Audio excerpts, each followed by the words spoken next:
If you have ever seen Bleach, you might have a good idea about who Grimmjow is, easily one of the biggest fan favorites out there, right next to Byakuya, Ichigo, Aizen, and of course, the strongest Soul Reaper in the Gotei 13, Kenpachi Zaraki.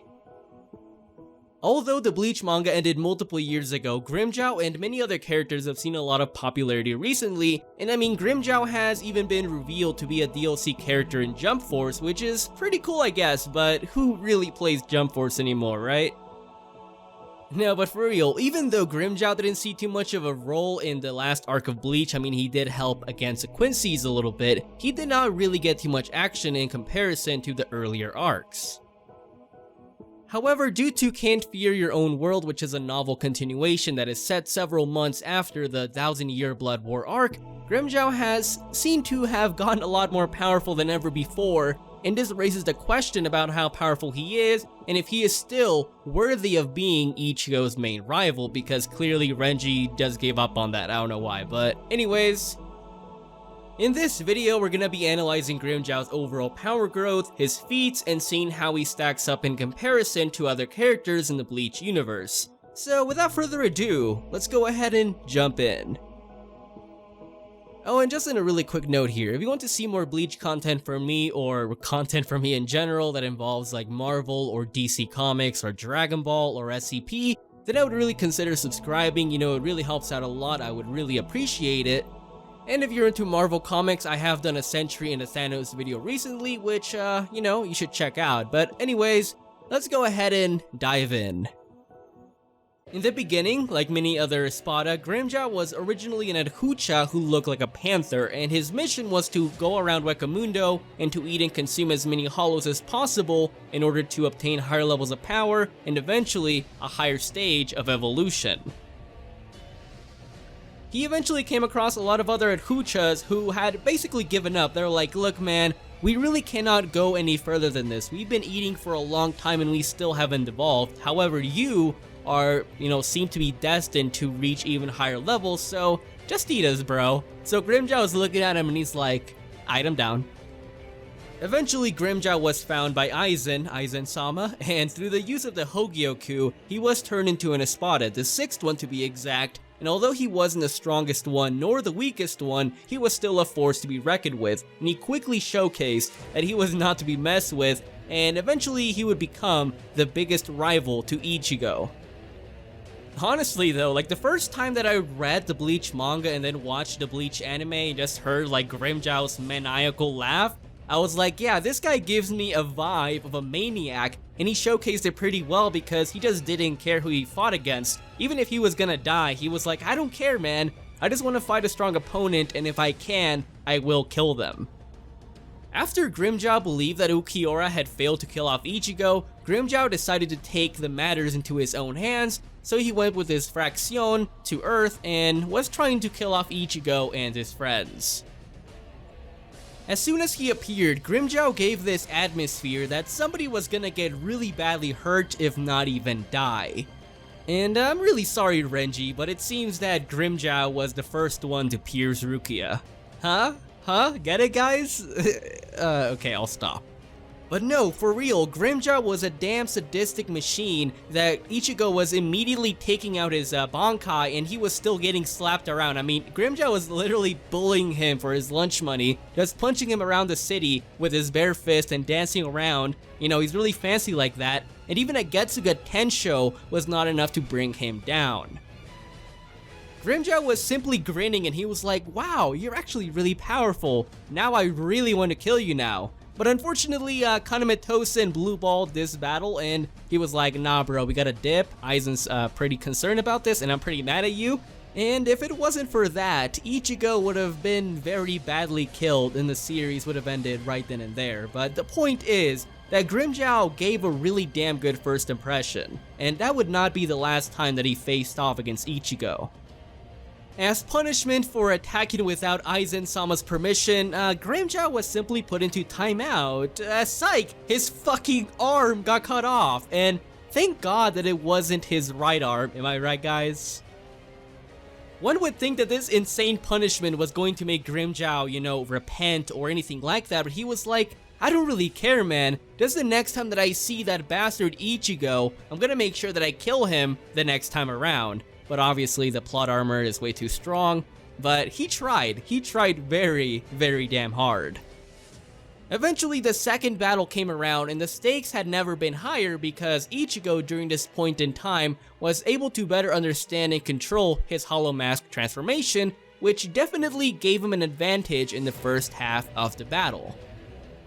And even though Grimmjow had like his arm cut off, he was still able to hold his own very damn well against this much more powerful Ichigo, and he even endured a Getsuga Tensho point blank, and although he was heavily damaged, he was still standing.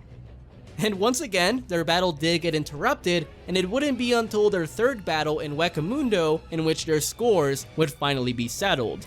Or so we thought. The good old Hueco Mundo arc, which basically literally started over a woman, and it had to be over Miss Kurosaki-kun of all people. That is one of the downsides about watching the series, is dealing with that quote over and over and over again. But the third battle between Grimmjow and Ichigo was definitely one of the most memorable ones out there, and you can easily see why. Grimmjow showcased his power so damn well because with the casual Gran Rey Zero, he was able to warp the space around the canopy of Las Noches and could have very well caused heavy damage to it if not even destroyed it. This is because later on in the series, Ukiura states to Ichigo that Espadas of rank of 4 and higher cannot transform like under the canopy, and also you cannot unleash a Gran Rey Zero, or you're gonna, cause a lot of crazy stuff to go down. But Grimmjow was like, I don't care, bro, I really don't care. And their battle was escalating to such a high degree that Ichigo, even with the Hollow Mask, which he had better control of during this time, but also his Bankai, was still having a lot of trouble against Grimmjow with the Resurrección, in which he looks like a damn furry. Regardless, the battle was really entertaining and it was very evenly matched throughout the majority of the fight, and Ichigo won in the very end by a really close margin. But it was a really important stepping stone to help face off against Ukiura and eventually to face off against Aizen. Now, before we go into the 1000-year Blood War arc and also the Can't Fear Your Own World novel, we have to decipher the power that Grimmjow has during this point in time and also his speed, which many of you guys are going to be really surprised by because there's a lot of Bleach down players out there.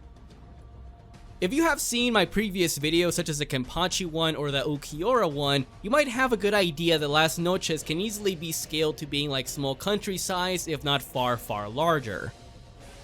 Through Ukiura's admission, even the lower ranked Espada have the capability to cause heavy damage to, if not destroy, Las Noches itself, and Ukiura can clearly do that just by transforming. And that wasn't even his final form either. So if Grimmjow has the capability to destroy Las Noches, he would easily be country level regardless, but he obviously got a lot more powerful later on. Now the speed, hear me out, okay? Before you guys start typing away and call me like a Bleach wanker or anything like that, you might want to pause on that because you can learn something from this video. Because Grimmjow and many of the other Espada are easily many times over the speed of light. I can already see a lot of ignoramuses and Bleach down players typing away without even waiting to see what I'm gonna say or show. Please pay attention to the screen, okay? Look at all of these sources that I have laid out for you. These are all official to the Bleach manga and the Bleach anime. It is not some wiki information, it is not fanfiction, it is not DeviantArt OC. This is all legitimate. So if you still believe that Bleach characters are in no way, shape, or form even light speed, then you're just in an underdeveloped meta that is years upon years old and you do not want to progress. So we don't want you here, okay? We are here for the open-minded people that are able to see this evidence and change their mindset, or at least learn to accept other sources of information. To go further into depth, even the Privaron Espada, which are the weaker ones, the former ones that got replaced, even they have light-based projectiles. The guides also say that Uryu, during the Hueco Mundo arc, also has light-based projectiles, if not even way before that. On top of that, even the regular Zeros are stated to be light-based attacks. Now just imagine a Gran Rey Zero, which are far more powerful, if not logically faster, once you go up the ranks. Oh, another fun fact that people are still gonna deny in some way, shape, or form because they can't go beyond the concept of, oh, there's guidebooks? Oh, I thought it was only the anime. But no, Yabi is stated to be the strongest Espada. So no, not Ukiura, not Grimmjow, obviously, and no, not Stark, okay? Yami is stated to be the strongest one at that point in time. It makes a lot of sense too because his number is 0. I don't know about you guys, but I'm pretty sure 0 comes before 1, 2, and 3, and 4. Aizen ranked them, the guidebooks confirm it, and it took the semi-cooperation of Byakuya and Kenpachi to take him out, and on top of that, Yami wasn't even alarmed or bothered or surprised when Ukiura had transformed into a Segunda Etapa. But anyways, whatever, okay? My little rant is over. Let's go ahead and move on. Alright, the 1000-Year Blood War Arc. It was really fun times for the Stern Ritters, not really for the Shinigami because they got massacred left and right, and we lost a lot of characters. The good thing is though that Kubo was able to come through and bring Grimmjow back in, although he wasn't able to finish the Bleach series to the best of his ability because he had a lot of health issues. And although Grimmjow doesn't get too much action in this arc, just the reaction that Ichigo gives kind of gives us an idea about how much more powerful he got over the years. Keep in mind that Ichigo had been training for years as well, and he unlocked his true Shikai, his true Bankai, and he was kind of getting the idea that he had a merged hollow form, and even then he looked at Grimmjow and he's like, whoa, like you're a lot more powerful than when we last fought, and Grimmjow, even though he knew he got more powerful, he was still ready to square up against this much more powerful Ichigo. It gets even more crazy when you realize that base Ichigo during this point in time is already more powerful than Dangai Ichigo when he faced off against Aizen. So just the fact that Ichigo saw Grimmjow as a threat and Grimmjow was still ready to throw hands against him tells you that Grimmjow should easily be comparable to Ichigo during this point in time. And you can't even use that Grimmjow got defeated by Askin because Ichigo also got defeated by Askin, so you really cannot use that against him. But eventually Grimmjow, using the help of Kisuke Urahara, was able to get his revenge in and defeat this really powerful Stern Ritter. By this point in time, you guys have the idea that Grimmjow is already really powerful, but in Can't Fear Your Own World, which is, the novel continuation, we get a lot more insight into his power growth, and Kenpachi states something really interesting to him, and we also learn that Grimmjow and Neliel have access to a second release. If you have seen my Kenpachi video, you might already have a good idea that he is easily a multi-planetary level character, if not far more powerful, as I'm gonna get into that later on. But he easily, was able to clap away this meteor while heavily suppressed, just having his eye patch on and just barely knowing that he had a Shikai. And he also scales from characters like Old Man Yama, who while suppressed, was also going to destroy the Soul Society with his Bankai, and he would also scale from Yuha Bak. And that is also where things get really fun. The reason I'm bringing up Kenpachi is because in Can't Fear Your Own World, he encounters Grimmjow and he's like, wow, that guy looks really strong, I really want to fight him. And Grimmjow was alongside Tier Harribel and Neliel. It makes a lot of sense that Grimmjow would be the most powerful Espada during this point in time because Tier Harribel, she was like, if I call myself Queen of Hueco Mundo, Grimmjow is gonna want to kick my ass and I do not want to deal with that. However, Neliel, she doesn't care. She's just gonna obviously verbally abuse him over and over again because Nell is pretty badass. But other than that, I think it is very clear that, through these statements of other characters and from what he showcased in the 1000-Year Blood War arc, that Grimmjow should easily be the most powerful Espada during this point in time. And obviously we're not counting the Hogyoku Ukiura, who, we really don't know how powerful he is, so there's that. Now, before we get into the general consensus about how powerful and fast Grimmjow is, even though you guys already have a really good idea, I just wanted to bring up that the Bleach scaling can actually be a lot far higher than what we previously thought. Do you guys remember how Uwatch was gonna collapse and merge all of these realms together? The living world, Hueco Mundo, the Soul Society, if not even Hell as well? Well, going by the manga and Can't Fear Your Own World, This is not really more so of a multiplanetary feat, it can actually be far higher, considering the statements that are made in comparison to how big the Bleach universe in general really is. At the very start of the series, Rukia states that if there are like an unequal number of souls in Soul Society and the living world, that it would mean the collapse of the entire universe. Okay, this is where it gets really crazy, so hear me out. In Can't Fear Your Own World, it is explained that originally there was one big universe. Okay, so there was no Soul Society, there was no Hell, there was no Hueco Mundo, it was one big thing. And in fact, the hollows and other crazy stuff started, coming out and appearing, and that is when Ichibe and other people were like, look, we kind of need something to help maintain all of this, and so they used the Soul King to separate this one big universe into multiple realms and maintain it. So if Watch was going to collapse and merge all of these worlds together to make a new one, that kind of gets you thinking, how much more powerful is the Bleach universe really? Now, I'm not gonna lie, but it is very vague because we don't know exactly what the living world means. Does it mean just the Earth, or does it mean the living universe? If it does mean the living universe, and Watch was gonna collapse and merge that to make a new world, that's some insane levels of power. It gets even more insane when you realize that Grimmjow and Ichigo are at least relative to his level of power, which could imply that they are a lot more powerful than just multiplanetary. I can already see some common objections to this being, well, we didn't really see them blow up anything, we didn't really see them do anything that is beyond planetary, but it is more so because of narrative and plot as to why that is. Think about it, in Dragon Ball Z for example, we know that Saiyan Saga characters are casual planet busters. Frieza is astronomically far more powerful than Saiyan Saga characters, yet what did he show? Planet busting. Majin Buu, more powerful than Cell, who is more powerful than Dragon Ball Z Frieza. What did he show? Planet busting. Yet we know that through narrative and statements and scaling, that he is easily multi-solar system level, if not even multi-galaxy level, going by the higher forms. In DC Comics, Darkseid and Anti-Monitor are casual multiversal beings, and yet they fought, and what did they do? All they did was destroy a city. Does that mean they're only city level? Of course not.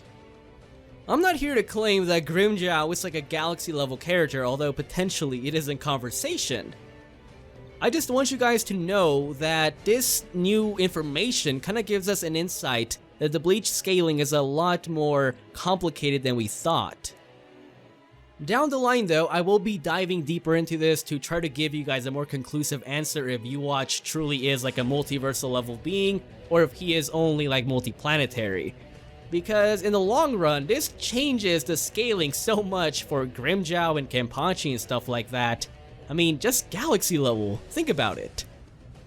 Regardless, I think it is very clear to say that Grimmjow is like the most powerful Espada, and with his 2 releases, he should easily be comparable to Ichigo when he has his Bankai, if not even his merged hollow form, which really speaks volumes about his power growth. Grimmjow should easily be multiplanetary, going through scaling from Ichigo, Old Man Yama, and Kenpachi.